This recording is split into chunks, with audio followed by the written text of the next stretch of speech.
Hello friends, welcome to my YouTube channel. मैं हूं गौरव और हम लोग पढ़ाई करने वाले हैं अकाउंट्स क्लास 11th की क्लासेज स्टार्ट हो चुके हैं। आप लोगों की पढ़ाई से पहले अकाउंटेंसी में कुछ बेसिक टर्मिनोलॉजीज हैं, बेसिक टर्म्स हैं जिनको समझना बहुत ज़रूरी है।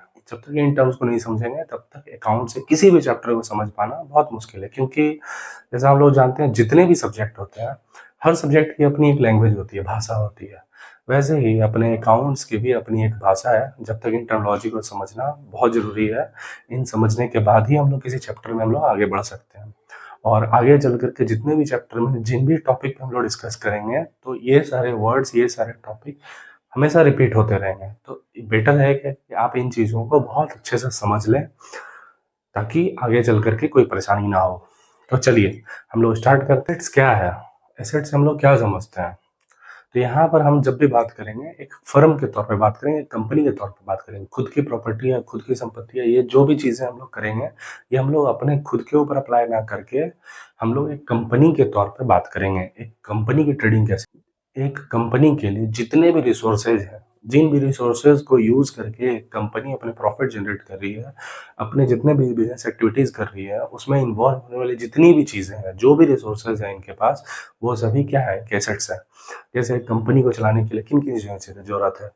मान लीजिए वो कंपनी अगर कुछ मैन्युफैक्चरिंग कर रही है, तो उसके लिए जो मैन्युफैक्चरिंग यूनिट है, उसके लिए प्लांट चाहिए, मशीनरी चाहिए, लैंड चाहिए, वेयर हाउस चाहिए, स्टॉक चाहिए, कैपिटल चाहिए, पैसे चाहिए ना, मशीनरी चाहिए, बड़ी बड़ी ऑफिस चाहिए, बड़ा सा सेटअप चाहिए, कंप्यूटर चाहिए, डेस्क चाहिए। तो ये सारी चीज़ें जो एक कंपनी को चलाने के लिए और एक कंपनी को बिजनेस रन कराने के लिए जितनी भी चीज़ों की जरूरत पड़ती है, जो भी रिसोर्सेज हैं, वो सभी मिलकर क्या कहलाते हैं?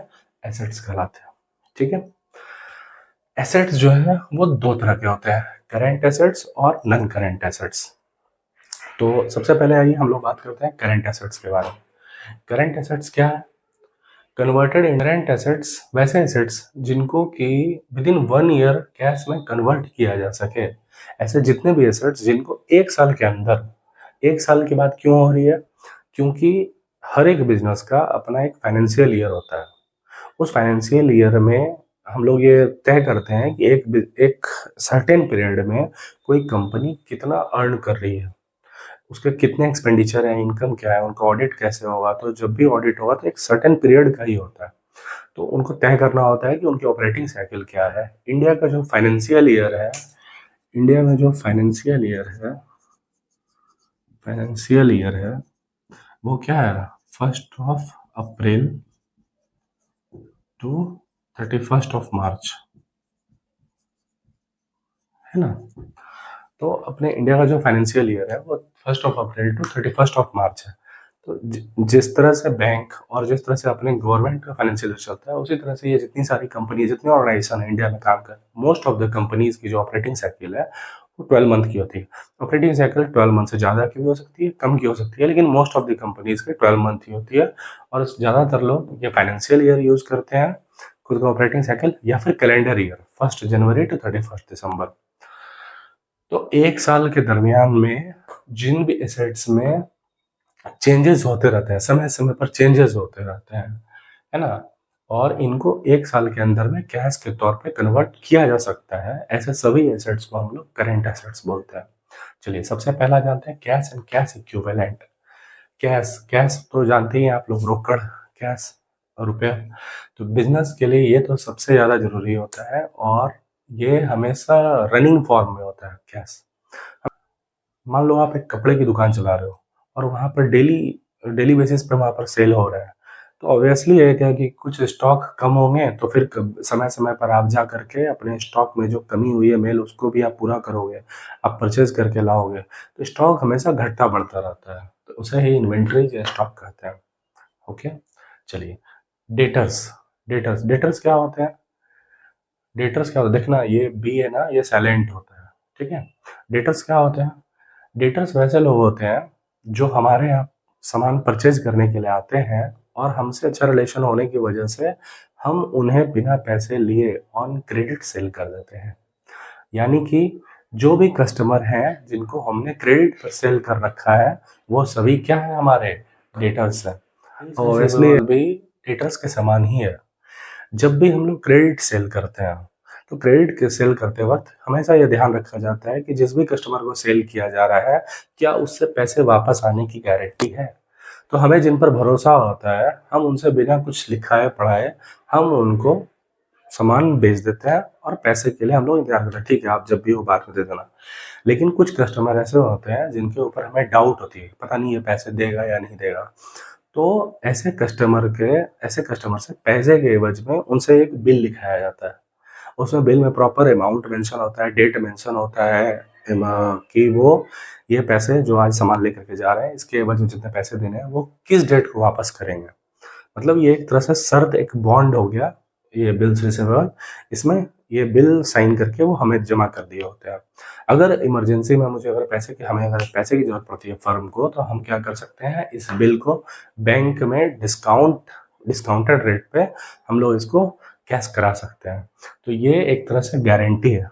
मतलब ऐसे क्रेडिट सेल्स जिसके एवज में हम लोग बिल्स को साइन करा लेते हैं, तो वो डेटर्स क्या है, कहीं न कहीं गारंटेड हो जाता है, उसके पैसे आने की पूरी-पूरी संभावना होती है। ये बिल्स रिसीवेबल है। शॉर्ट टर्म इन्वेस्टमेंट क्या है? फर्म के पास कुछ पैसे हैं जो अकाउंट में पड़े हुए हैं। हम सभी जानते हैं कि करंट अकाउंट पर बैंक कभी अच्छे इंटरेस्ट नहीं देती है।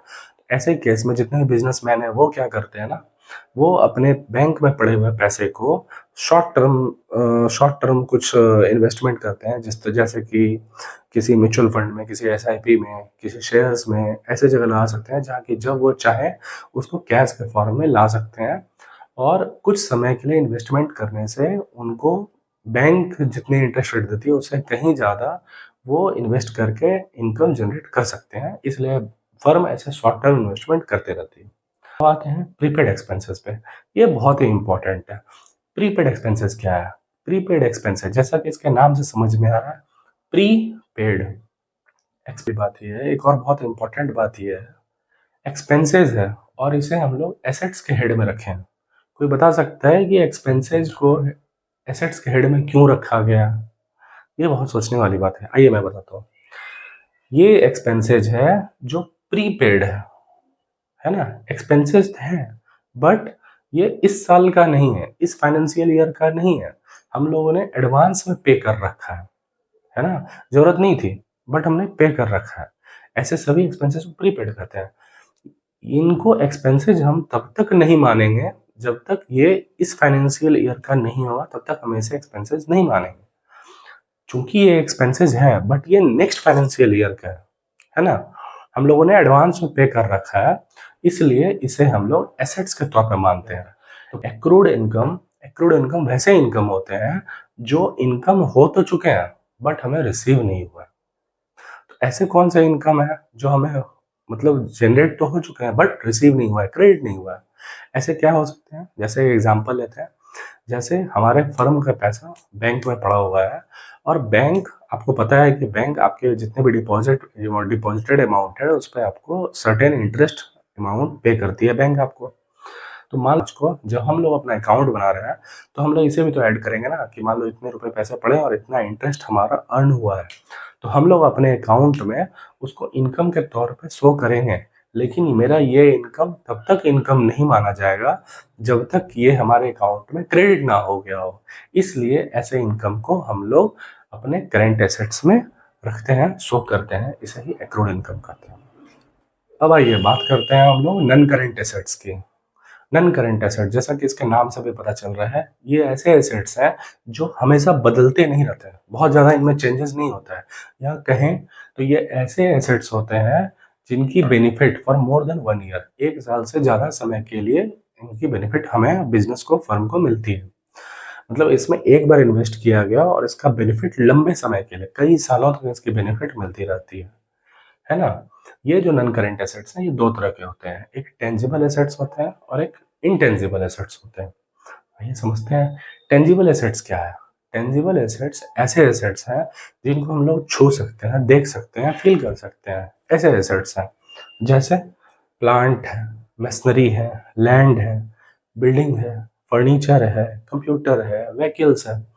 तो एक फर्म को चलाने के लिए आपको ऑफिस क्रिएट करना है, उसमें जो फर्नीचर लगने वाले हैं, बिल्डिंग बनेगी ऑफिस की, जिस लैंड पर बिल्डिंग है ना, ये सभी है, प्लांट है, अलग अलग मशीनरी लगे हुए हैं, कंप्यूटर लगे हुए हैं ढेर सारे, ये सभी क्या है, टेंजिबल एसेट्स हैं। ठीक है, चलिए अब आते हैं इनटेंजिबल एसेट्स पे।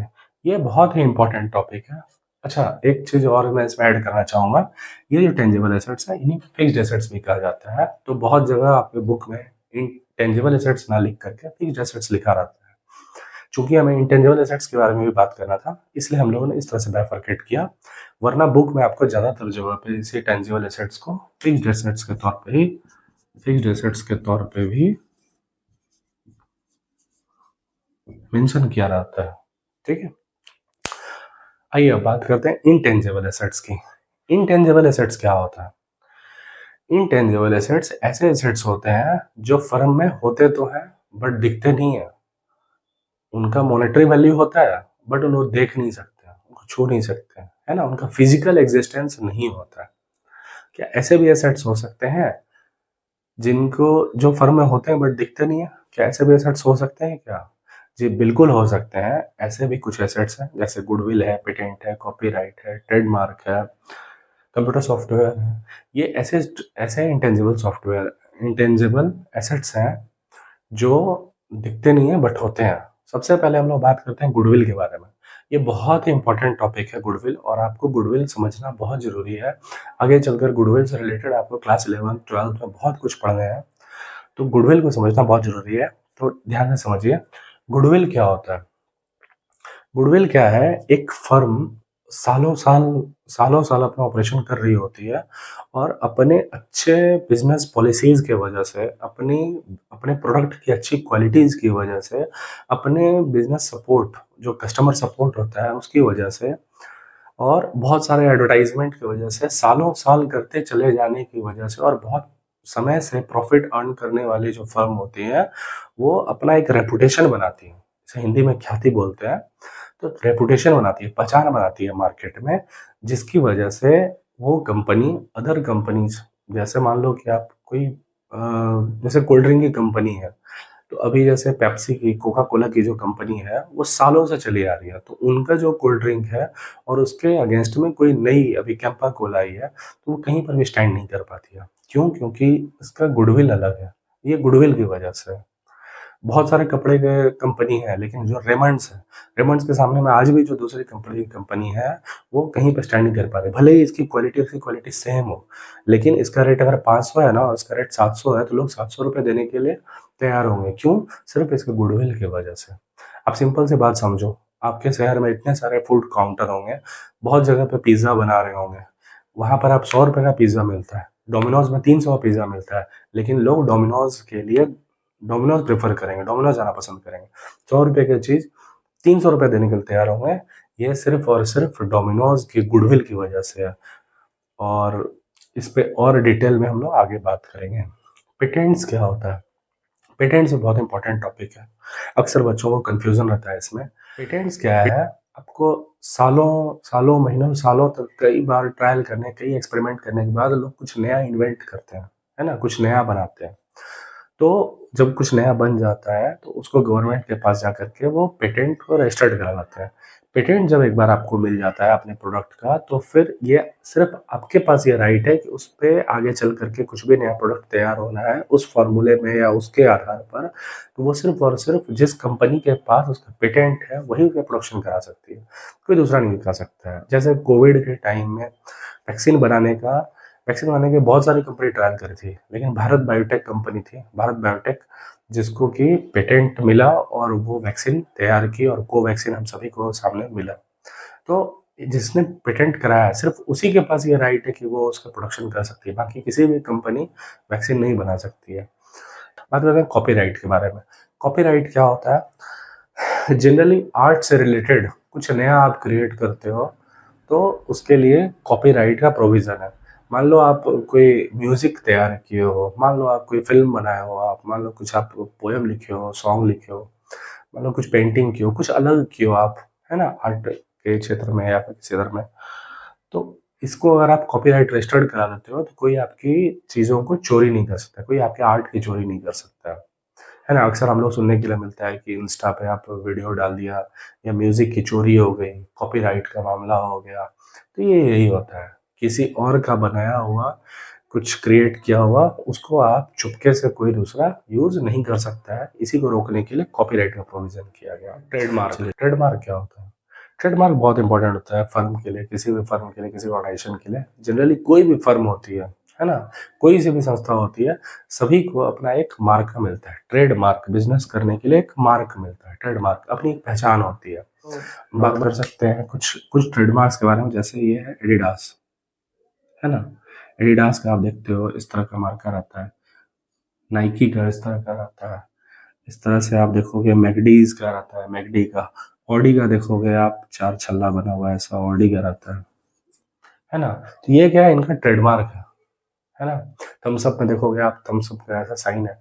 तो इसका मतलब है कि इस मार्क को यूज़ करने के लिए ये इस बिज़नेस के फर्म की पहचान है। मान लो ये अगर नाइकी की है ना? तो इस लोगो को यूज़ करने का, इस मार्क को यूज़ करने का राइट सिर्फ़ और सिर्फ़ नाइकी के पास ही है, ये उनका ट्रेडमार्क है। कंपनी जब भी अपने ट्रेडमार्क को बेचेगी तो उसके एवज़ में वो किसी से भी पैसे ले सकती है, इसलिए ये ट्रेडमार्क इसका एसेट्स भी है ना? दोनों तरीके से काम करता है। कंप्यूटर सॉफ्टवेयर, कंप्यूटर सॉफ्टवेयर एक तरह से किसी कंपनी का एसेट्स कैसे हो सकता है? ये भी एक ऐसा एसेट्स है जो हमें इनटेंजिबल है, जो बैंक है या कोई फाइनेंशियल कंपनी है, कोई भी कंपनी है, वो अपने सिस्टम पे जो काम करते हैं, उस पे एक सॉफ्टवेयर आता है। तो कंपनी को अपने काम के बेसिस पे जिस तरह का उनका काम होता है, उस तरह का उनको सॉफ्टवेयर परचेज़ करना होता है। तो इस सॉफ्टवेयर के एवज़ में जो पैसे दिए होते हैं, तो उनसे सॉफ्टवेयर कंपनी को मिलता है, और वो सॉफ्टवेयर दिखता तो नहीं है, बट वो होता है। और ये ऐसे एसेट्स हैं जो कुछ दिन के लिए नहीं, 1 साल के लिए नहीं, सालों-साल के लिए होते हैं। इसलिए इन सभी को नॉन करेंट एसेट्स के तौर पे रखा जाता है। तो उम्मीद करता हूँ कि आप लोगों को पसंद आया होगा ये वीडियो। साथ ही एक और इन्फॉर्मेशन देना चाहता हूँ। ये हमारे क्लास 11th के कॉमर्स का फर्स्ट चैप्टर स्टार्ट करने से पहले कुछ बेसिक टर्मिनोलॉजीज़ मैं करा रहा हूँ, जिसका कि पार्ट 1 ये आप लोगों के सामने था। अभी ऐसे 3-4 और टॉप पार्ट आएँगे, जिसमें कि जितने भी बेसिक टर्म्स हैं उसको मैं एक बार क्लियर कर दूँगा। तब जाकर के चैप्टर 1 से मैं स्टार्ट करूँगा, और आप लोगों को मैं भरोसा दिलाता हूँ, एसबीपीडी की, टीएस ग्रेवाल और डीके गोयल, तीनों बुक को निचोड़ को मैं आपके सामने रखूँगा, और सिर्फ इलस्ट्रेशन ही नहीं बल्कि एक्सरसाइज के साथ मैं आपके चैप्टर को कंप्लीट कराऊँगा। और अगर ये वीडियो आपको इन्फॉर्मेटिव लगा हो तो प्लीज़ चैनल को सब्सक्राइब करें, वीडियो को लाइक करें, और अगले वीडियो पे बने रहें। Thank you.